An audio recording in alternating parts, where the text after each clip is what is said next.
Салам сүйінші радиосу жалпы угармандарыңызга салам жолдойм. Өзгөчө саламым Таластын Кары Буура районунун Бакыян айылынын тургундарына жолдонот. Ишеналы уулу Сейитбек атындагы орто мектебинин окуучуларынын акыркы учурдагы жеңиштерин баса белгилеп айткым келет дейт.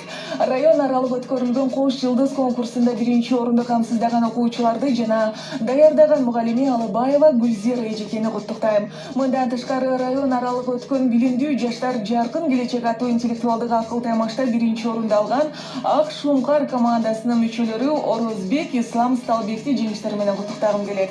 Силерден сыйлык жалпы айыл элине сыймык экенин баса белгилеп, силерди тарбиялап өстүргөн ата-энеңерге жалпы айыл элинин атынан ыраазычылык билдиребиз. Ааламга жол айылдан башталат деп айтылган, айылыбызда көптөгөн жакшы жаңылыктар боло берсин. Сүйүнчүлүгүңүздөр ар дайым шаңшы эле элге жагымдуу маанай тартуулап жүрө бериңиздер деп угарманыңыздар Сыргак Авазбеков дейт. Сыргак, айылыңыздарда абдан жакшы жаңылыктар бар экен. Ийгиликтер дагы да болсо жаңыра берсин. Сүйүнчү мындай жакшы кабарларга чын ыкластан кубанат. Жана тилектериңизди жакшы ыр менен бекемдейли. Талас облусунун ошол Кара Буура районундагы Бакыян айылынын урматына Мирбек Атабеков ырдасын Таласым аты музыкалык чыгармасы.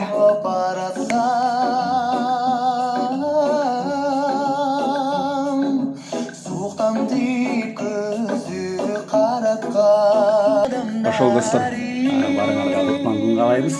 Ушундай жакшы жаңылыктарды бөлүшүп турууга ар дайым бар бололу. Андан тышкары мынакей ушундай мыкты радиолор болгон кандай сонуна жүрөк чыгытат. Өзгөчө алып баруучу эжеге чоң рахмат. Атайын биздин айыл үчүн ушул ырды жаңыртып айылыбызда жакшы жаңылыктар боло берсин достор. Барыбызга кутман күн каалайм.